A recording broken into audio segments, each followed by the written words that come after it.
Hey guys, welcome back to some more Banjo-Kazooie. So now that we're done with our final world, we can go right to endgame, but I just don't want to be here anymore. I'm going home. That makes sense. I'm too stressful, and I've been away from quarantine way too much. I need to go back. That's who you got and going home. Bottles, you can handle the rest. Bottles is the one who will truly defeat the final boss. Nobody messes with Bottles. He'll just delete Grunty's save. I mean, I've already essentially passed on the torch to Ukulele. I'll let them handle it. Basically. So, there's a reason why we're coming back here, not just for the jokes. We haven't actually explored Banjo's house yet, so we can kind of look around, but there's one big reason why I wanted to put this off until now. There is a minigame you can actually play here, which has Banjo-Kazooie exploring previous worlds that we've already explored, but you can do this the second you start the game. Here's the issue. If you're playing N64, this is fine. You can do this whenever. This minigame we're about ready to play on the 360 version, at least originally, was bugged. If Banjo-Kazooie picked up notes in these worlds from these paintings, and then you would go to these worlds later, the notes would stay permanently collected. They fixed this with a patch later, but in an original release of this game, if you looked at this painting first, it would be impossible to 100% complete this game. Are you serious? What the heck? It was a very nasty bug. Again, they fixed this pretty early on after this game released, but it was a little bit of a side effect of the perma-saving note effect, because they didn't have to worry about this with N64. But with the 360 version, they didn't know how this game would affect the notes, and they just kind of missed this, I guess, in QA testing.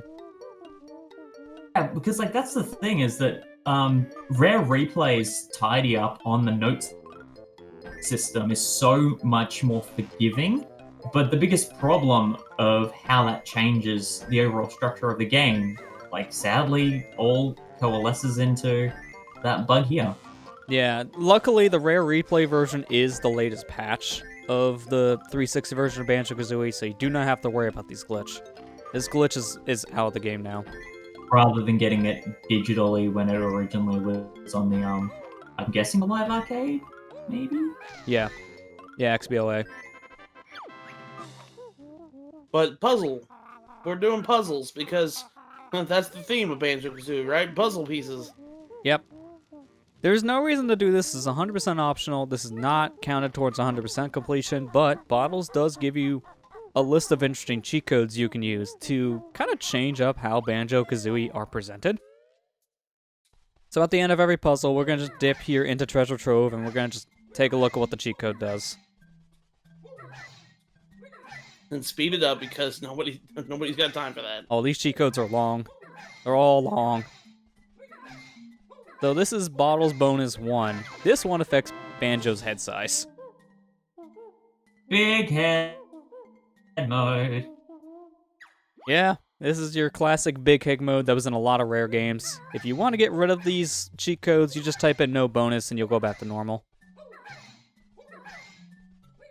It looks so strange considering Banjo's head changes size, but everything else about him, including just Kazooie on the whole, is still the same size. Yeah, our first code's a little weird for that reason, because it's just the Banjo head. There is a code later, just to kind of jump ahead, that does change both Banjo-Kazooie's head size, so you don't have to worry about that. It'll be a little more symmetrical for that cheat code.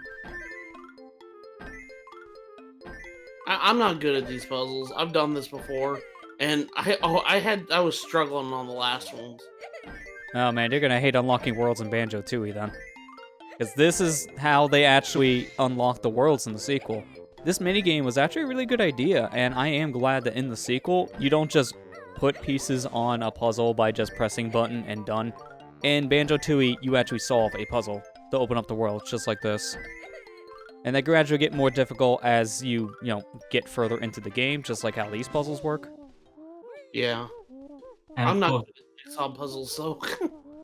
and at least it's way less jank than any of the matching picture puzzles in a Phoenix Games PlayStation 2 game. No one, the 7 clever flitting boys. Bottles bonus 2. Just about done. Just about done. Hang on. Just gotta type out the word 2, and now I got big hands and feet. You know what they say about big hands and feet? Big punches, big kicks. It looks like Banjo's about Grunty's about to catch these hands. Now watch. Get ready for an amazing feat. That was terrible. I'm so sorry. Mine wasn't any better, Marley. So starting here, if you're playing in the original patch for the 360 version, notes, if Banjo collects them, that's GG. They're gone forever. Oh, Bean. This is why, even though it's patched, I still wait to do this whole minigame section after I complete these worlds, just to be safe. Just be on the safe side. Yeah. I want 100% the game, man. There's actually good things for 100%ing this game. Well, especially with the notes, because you kind of still need them, even at endgame. You need most of the notes in the game to still be able to beat it. What, you need like 800 out of the 900?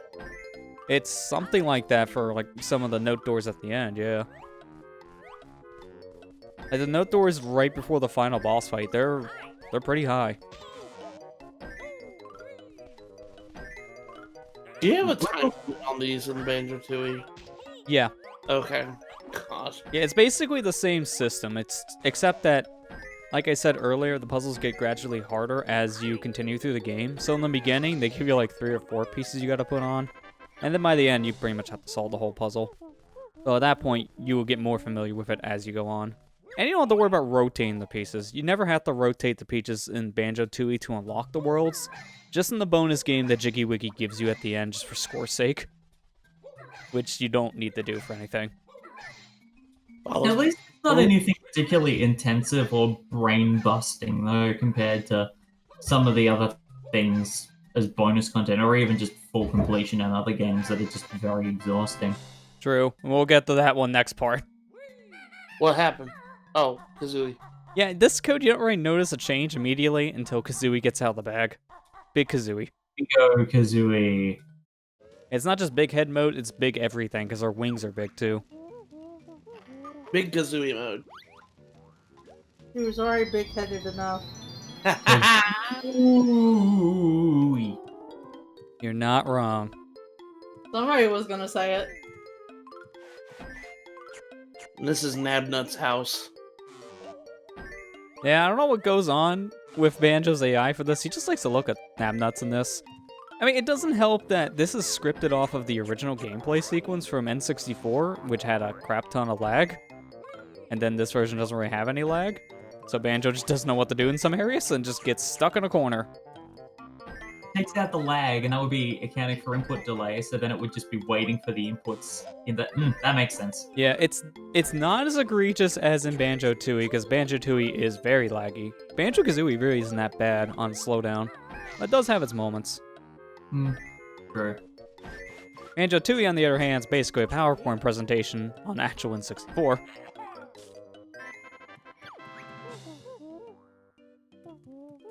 Easy, huh? Nah.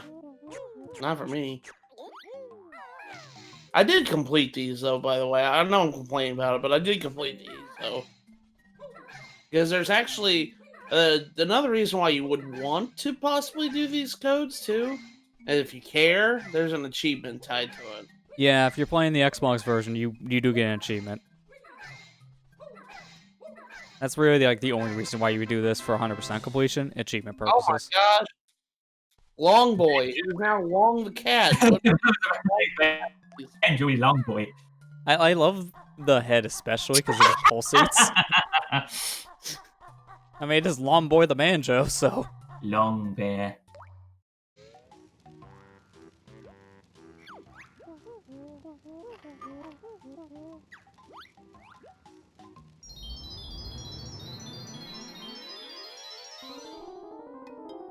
Alright, we're on the turtle minigame. Simon Says minigame and Bubble Gloop. Yeah, Banjo actually does play it. He does terrible at it though, but he does attempt. He's like, I don't have a human control me, so I don't know what the hell to do. Well, actually, the worst part is I think there is a human playing this, but again, since this version doesn't have any lag at all, even just like a few frames less lag is enough for this to get fully desynced. Oh my gosh. Yeah. How was it?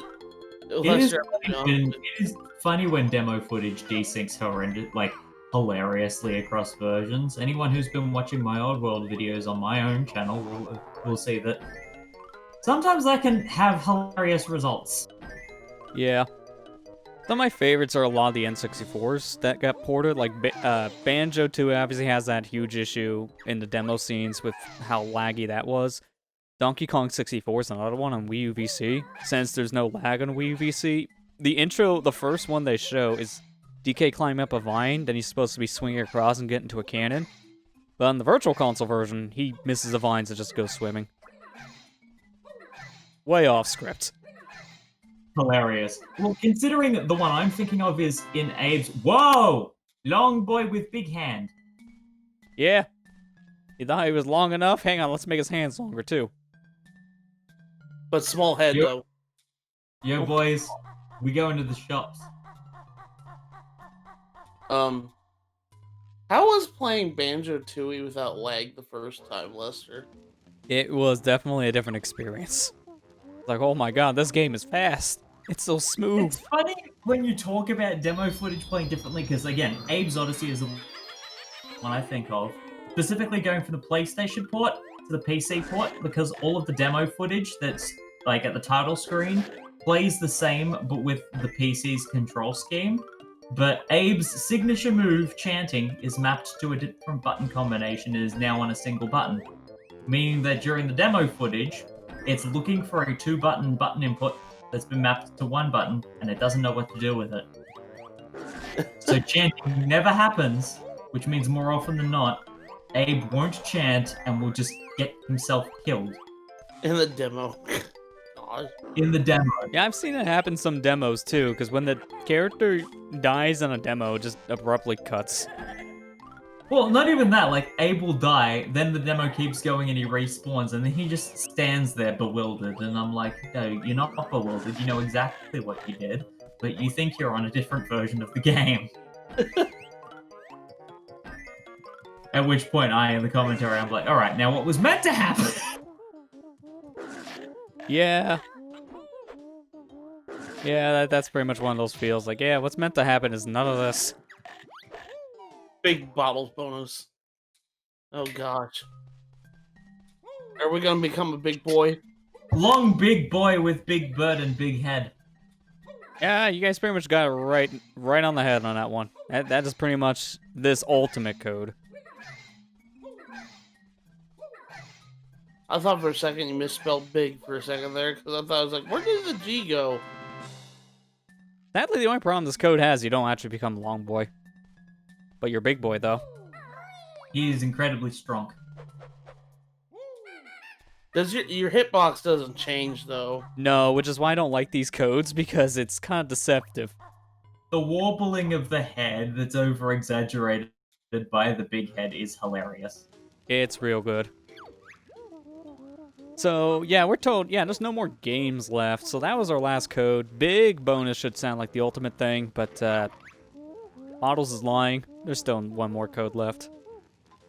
Bottles, you're not very good at Among Us, are you? That was bad. He's the imposter. He's the imposter. Bottles is sus. Well, this Bottles, because we know that Bottles is a painting. He's not real Bottles. And of course they would do the Beehive where everything's yellow. Yeah, one of the harder ones because everything kind of blends in on the puzzle pieces, so you kind of have to hope for Banjo to be in a decent spot in the level to know what's going on. Like, where he is now isn't that bad because of the pattern behind him, but then when he gets down on the floor, it's not as good. So try to solve this quick. Otherwise, it's going to be way harder. Everything's yellow.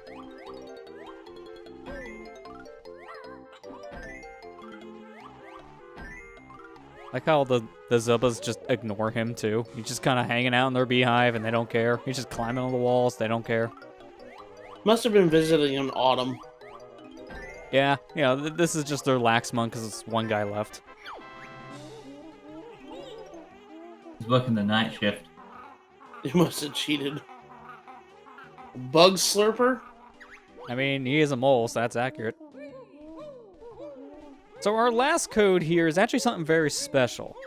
So there is a very slim percentage, like I think it's like single digits of a chance, where when you get a transformation from Mumbo, you can turn into a washing machine. He immediately turns you back into Banjo-Kazooie, so this is a completely useless transformation, but it's an Easter egg.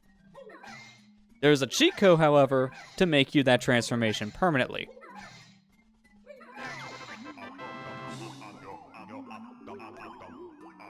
Washer not as good as bear. Now, the weird thing about this is that this is not your traditional transformation, because this doesn't have any special attributes. You're just Banjo-Kazooie, but a washer. So you can still fly, jump around, move, punch, all that stuff. And you're so much faster than you are when you're big boy. I love, though, when you roll, you just clip under the floor. Just clip under the floor. Yeah, I guess you could say this transformation's all washed up. I mean, it is, actually. Very clean. Gonna leave this transformation out to dry. Here's a list of all the codes once again, just in case you missed them. He will repeat the codes now. You can't play those puzzles ever again. So if you don't remember the codes, you come back here and look at bottles. And that's my house. Let's get out of here. That's my house.